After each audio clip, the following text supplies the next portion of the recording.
Welcome to Canimaran Island.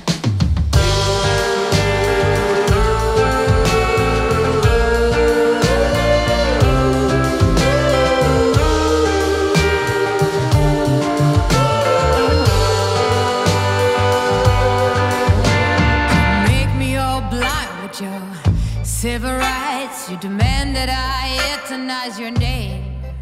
Walk ahead.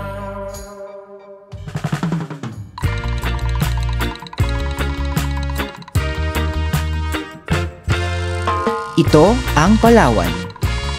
Marahil ay pamilyar ka na sa lugar na ito dahil dito matatagpuan ang mga sikat na lugar gaya ng Underground River sa Puerto Princesa, Kayangan Lake ng Coron,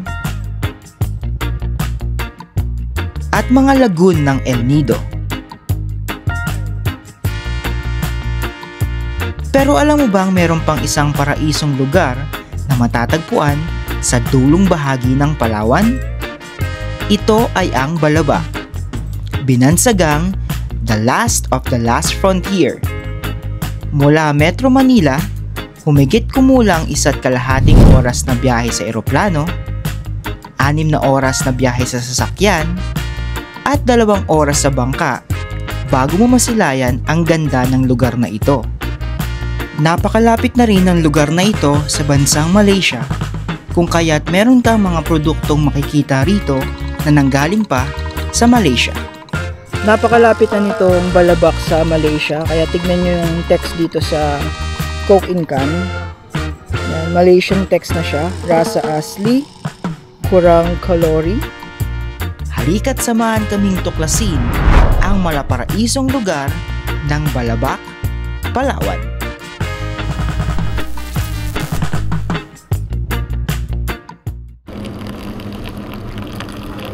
Good morning mga bossing. So medyo mahina lang yung boses namin kasi nandito kami ngayon sa lounge ng Pags, courtesy of our Security Bank Platinum Mastercard. Mastercard. So kung meron kayong Security Bank Platinum Mastercard, meron kayong access dito sa Pags Lounge.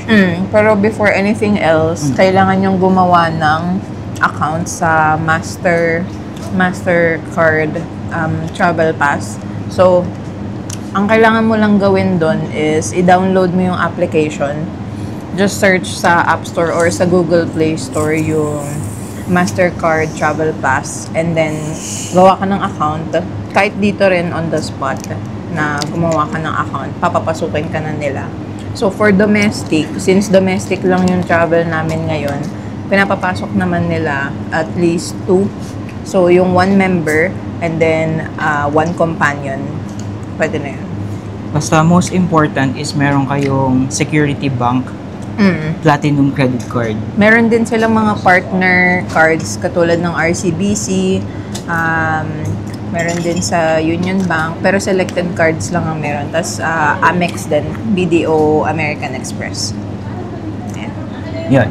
Kasi ako, bayad-bayad lang alam ko eh. Mga cards na yan, hindi ko alam eh. Si Mrs. yan. Ako kasi malaro sa sa perks. Hello! Travel time namin from NAIA Terminal 3 to Puerto Princesa is around 1.5 hours. At ang aming flight ticket price ay how much? Ay 2,300 pesos. Per person. Naka-promo pa yan. Dalawa kami ni Miss, that's 4,600 pesos round trip. Touchdown, Puerto Princesa! Kaming guest ngayon, si Yu. Meron ka bang gustong i-shoutout? Shoutout nga pala sa...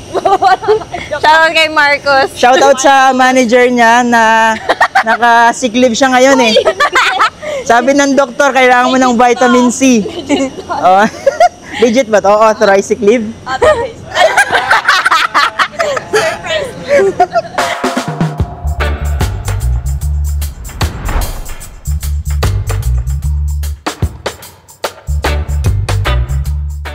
Ang goal ng vlog natin is to share with you kung ano yung magiging experience namin sa pagpunta ng Balabac, Palawan.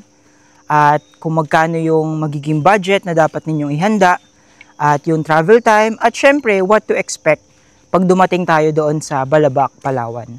Actually, second day na namin at nandito kami ngayon sa Microtel sa may Puerto Princesa. So pagdating namin ng Puerto Princesa Airport, hindi kami dumiretso ng Balabac kasi si Kenzie may work pa sa gabi, kailangan niya ng stable internet, meron pa siyang client, kaya ang biyahe namin papuntang Balabac ay mag-start bukas ng madaling araw. Hindi ko na isasama sa computation yung magiging gastos namin dito sa Microtel. Pero reasonable price naman dito, 1,000 plus per night. Merong swimming pool, front beach, syempre maganda yung room, aircon, at nakaka-relax din. Ganda rin dito kaya, ayan o, magsa-sunset na. Kaya paliparan ko kayo ng drone.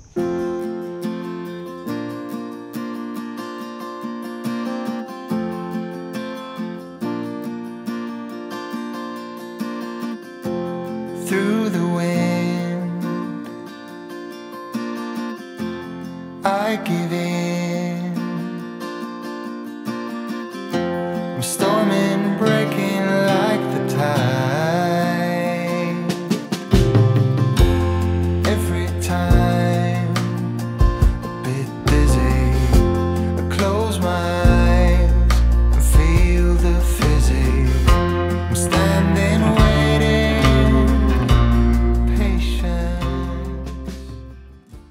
At nagpapatuloy na ang mahaba-habang paglalakbay upang marating natin ang pinakadulong bahagi ng Palawan, ang Balabac. Good day. Good morning mga bossing. Naantok pa ako. Mali, almost 4 hours yung naging travel time namin bago kami nag-stop over para mag-breakfast. Ang lahat ng to is 175 pesos. Coffee, rice na may ulam na puset, pancake at itlog, 175 pesos.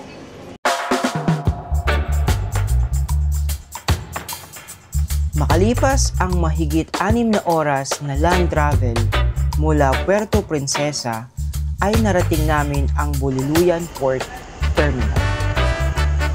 Magmula rito ay sasakay naman kami ng speedboat at gugugol kami ng mahigit 2 oras bago namin mapuntahan ang pinaka-campsite sa Balabac. From Bululuyan Port Terminal, sumakay naman kami ng speedboat. Yan, papunta naman kami ng Patawan Island at jump pack ang speedboat na to. Punong-puno. Isang oras ang biyahe namin sa speedboat kasama na yung waiting time. And then nakarating kami dito sa Patawan Island. Ganda rin dito. Pinong-pino yung buhangin. Pero hindi pa ito yung main destination. Dahil lilipat pa tayo ng panibagong bangka. Ayan. So from speedboat, nilipat yung mga gamit namin papunta doon sa bagong sasakyan. Welcome to Canimeran Island.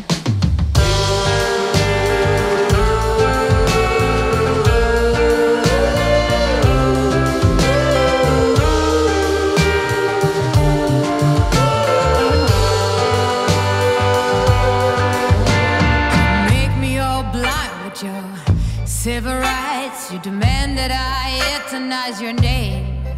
Walk ahead.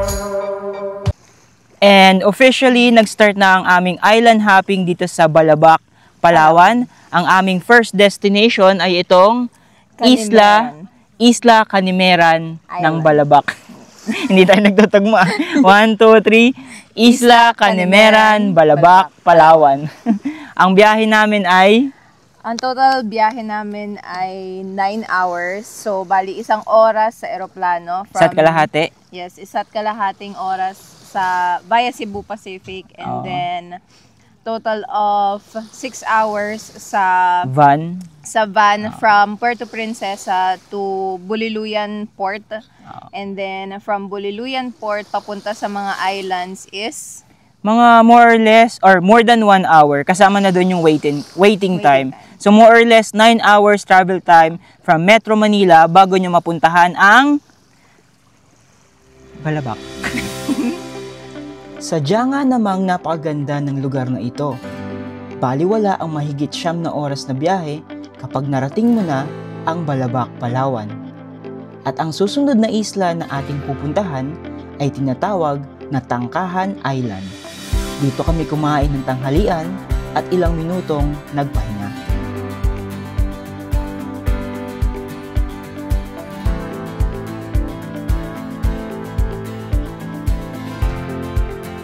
Napakalapit na nitong Balabac sa Malaysia, kaya tignan nyo yung text dito sa Coke in Can. Yan, Malaysian text na siya, rasa asli, kurang kalori.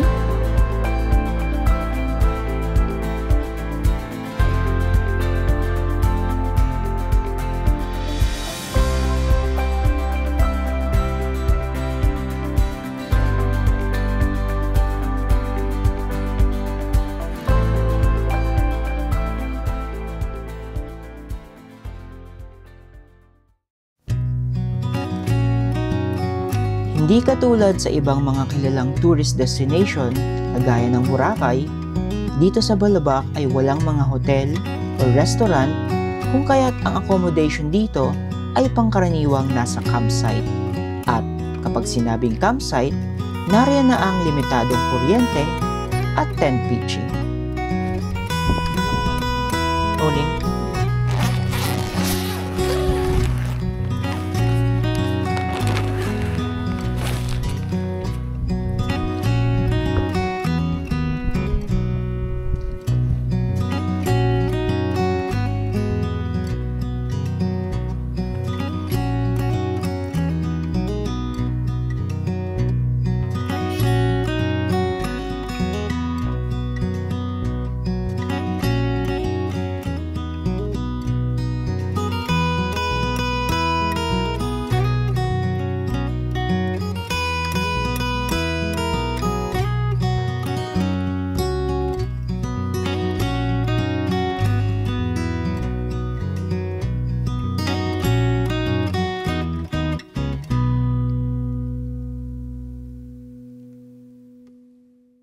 We're finally here in Kanibugan campsite.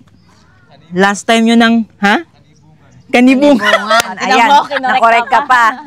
Cut! Kanibungan. Okay. Nandito na kami sa Kanibungan campsite. Last time yun ang maririnig sa akin yan. Hindi ko na uulitin. Baka kung ano pa yung mabanggit ko eh. Nakorek na kasi ako. Ibang word yung nasabi ko. So dito, campsite siya.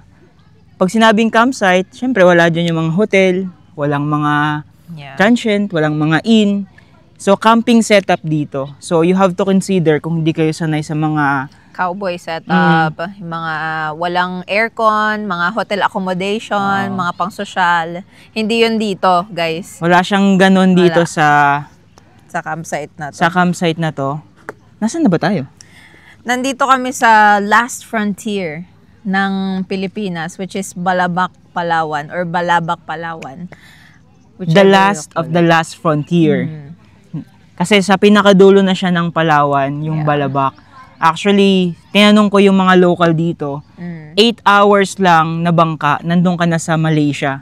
At nung araw daw, maluwag pa, nakakapunta sila sa Malaysia, pero ngayon naghigpit na raw. Pero kitang-kita pa rin dito yung mga products na galing sa Malaysia. So, kanina nasabi na namin sa inyo na more or less 9 hours yung travel time from Metro Manila to Balabac. Combination na yan ng land, air, at saka yung sa bangka. Sa sea. So, on our first day, may mga napuntahan na kaming island, which is napakita na namin kanina. At itong pinaka-campsite namin, dito kami matutulog, mag-i-stay for the next few nights.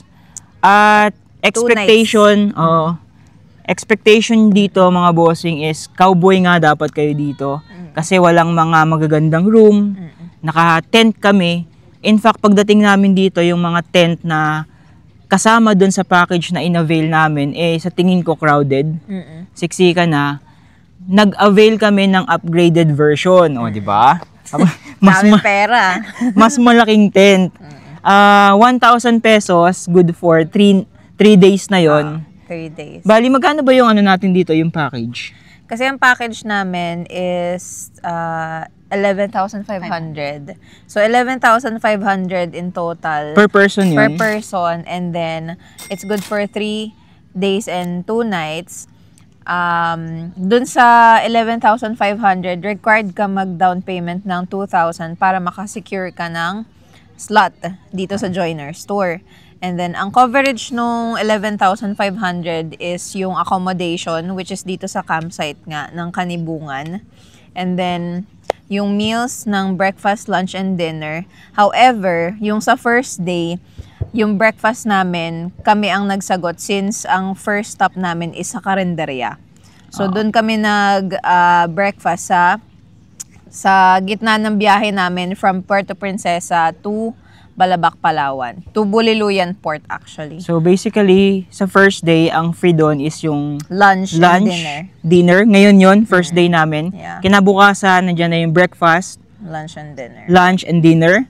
On our third day, siguro naman may breakfast pa rin yan. Yes, breakfast and lunch pa rin siya. Siyempre, wala nang dinner yung kasi Check out na pa-uwi na kami.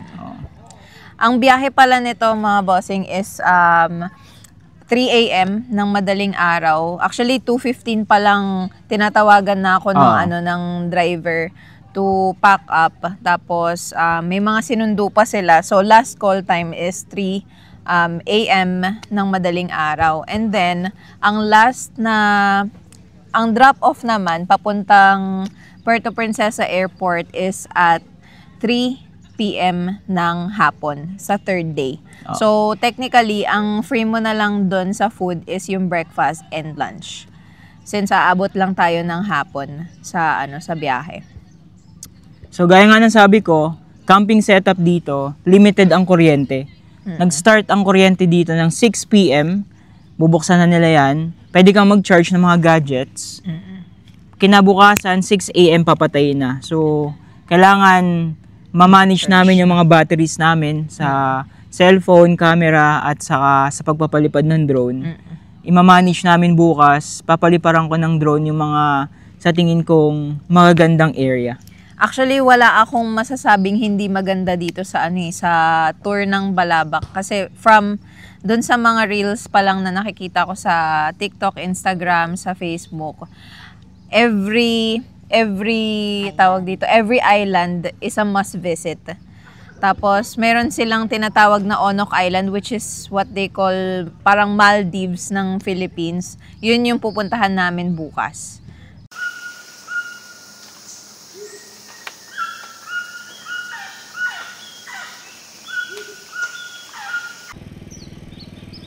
Meron din dito mga kubo, yung ganyang style. Wala namang additional fee yan, pero limited lang, 5 lang yung kubo na yan. At pinapagamit nila yan sa minsan mga grupo, kung 5 kayo, papagamit nila yan. Or yung mga guest na elderly, yung mga edad na, dyan nila pinapatulog.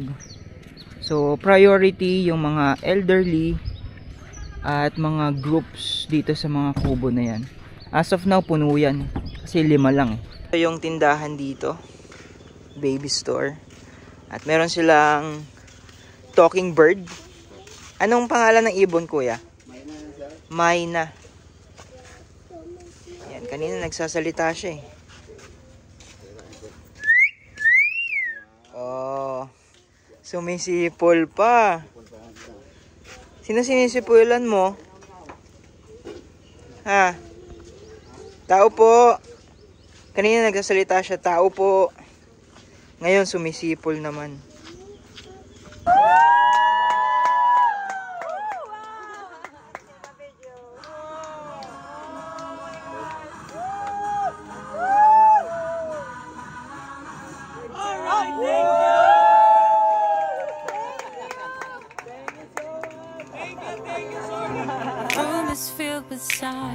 Isang oras mula sa Kanibungan Island, matatagpuan ang pinaka-highlight ng Balabac Group of Islands.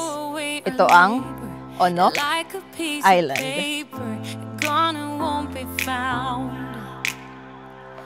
And ooh, 'cause you were not wrong.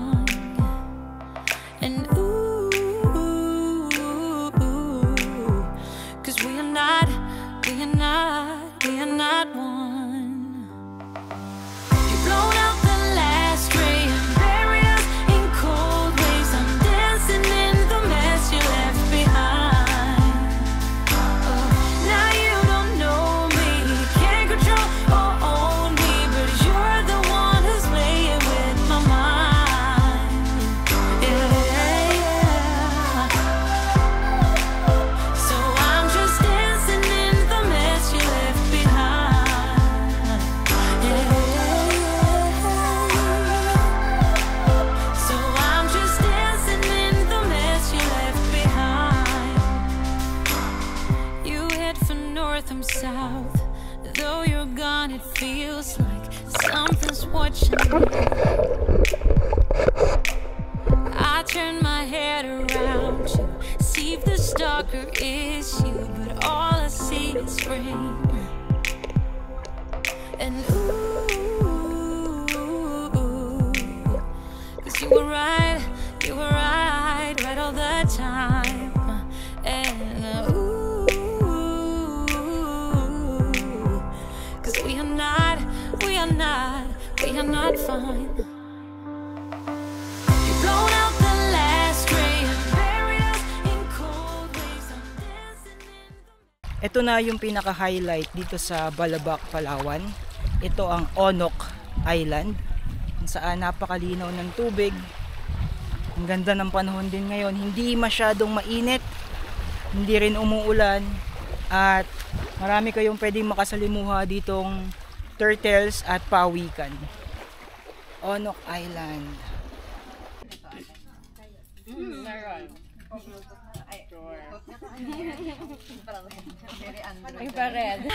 Ayokong umalis. Pero goodbye muna for now. Onok Island. And today's our last day. Ito yung susunod na island na pupuntahan namin. Hindi siya island, ano siya? Reef. Reef. Yeah. So, more on swimming, Yeah. snorkeling. Pero bago kami pumunta doon, sulitin nyo muna tong sandbar here in Onok Island. Lakad pa tayo para makita nyo. Yan.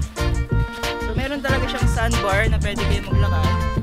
Siyempre iikot-ikot tayo, bebe. Ikot-ikot. Ikot-ikot. Ikot. Basta mahilo.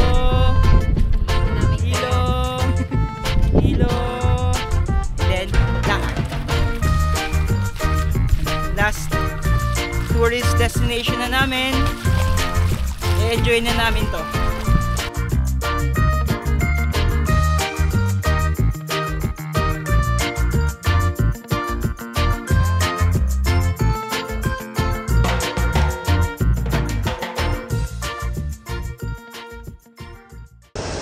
Napaka-unpredictable ng weather dito sa Balabac, Palawan. Umalis kaming sobrang kalmado ng dagat. Sobrang kalma ay pwede kang manalamin sa tubig. Pero sa isang iglap lang ay maaari yang magbago.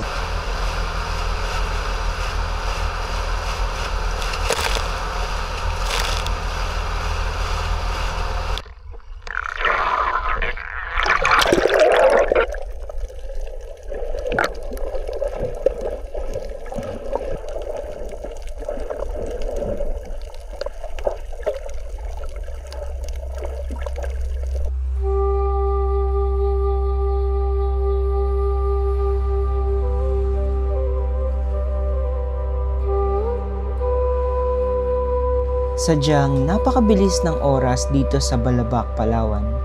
Hindi namin namalayan na huling araw na namin sa paraisong lugar na ito. At sa huling araw na ito ay aming pagmamasdan ang napakagandang takip silim.